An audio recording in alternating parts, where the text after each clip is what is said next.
Comment le pendule donne ses indications? Eh bien, c'est très simple.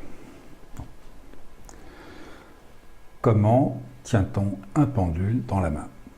Eh bien, il y a une technique que j'utilise assez souvent qui me permet d'une part de bien le tenir, d'avoir suffisamment de souplesse et de légèreté dans la main pour ne pas contrarier les mouvements subtils du pendule. Beaucoup de gens vont le tenir simplement en mettant le bord de la chaînette ou la petite boule dans la main, dans la paume comme ceci, prendre ceci au bout des doigts et le tenir comme ça. Ce qui, au demeurant, est une position correcte. Pour ma part, et selon mon expérience, je préfère le tenir d'une autre manière, très semblable à celle que je viens de vous décrire, mais avec une petite différence. C'est-à-dire que je prends mon pendule comme ceci, et je vais écarter mon auriculaire de mon annulaire pour former un V, comme ici sur cet écran. Je vais passer la chaînette comme ceci, dans la main, en tirant le pendule jusqu'à ce que la boule bloque la chaînette. L'avantage, c'est que une fois posé de cette manière-là, si je lâche le pendule, celui-ci tient. Il ne peut pas tomber. Donc, je sais que mes doigts, pouce et index, seront légers.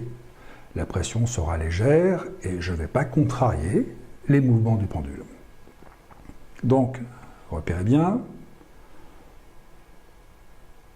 je forme un V entre mon auriculaire et mon annulaire, je place ma chaîne à l'intérieur, je tire progressivement, mon pendule est tenu de cette manière-là. Je pourrais presque poser ma question en radiesthésie sans rien toucher à cette position de la main. Simplement pour des raisons de praticité, de technique et de précision sur la question. Je prends donc mon pendule ici, de ma main gauche, et je le ramène dans la main et je mets naturellement mon pouce et mon index sur la chaînette ou le fil. Je redescends mon pendule. Mon pendule est tenu par le petit doigt ici, entre l'annulaire et l'auriculaire, et tenu par le pouce et l'index.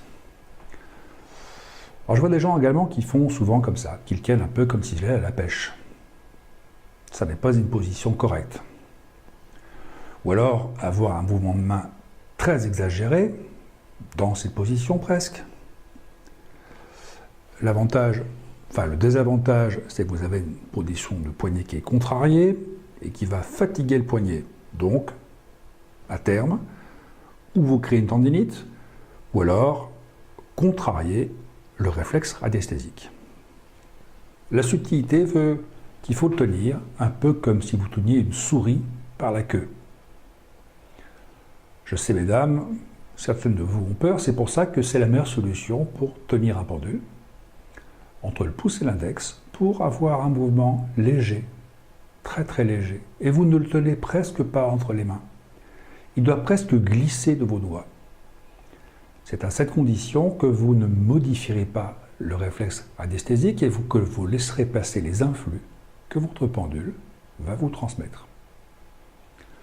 Donc, une dernière fois, pour prendre un pendule, c'est très simple.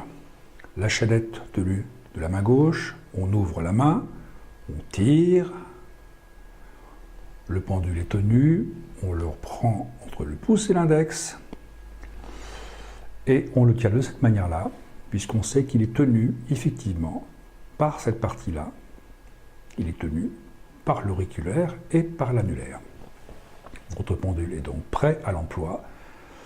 Vous n'avez pas une pression exagérée entre le pouce et l'index, et vous êtes tranquille de ce côté-là. Vous pouvez lancer le pendule et commencer à travailler.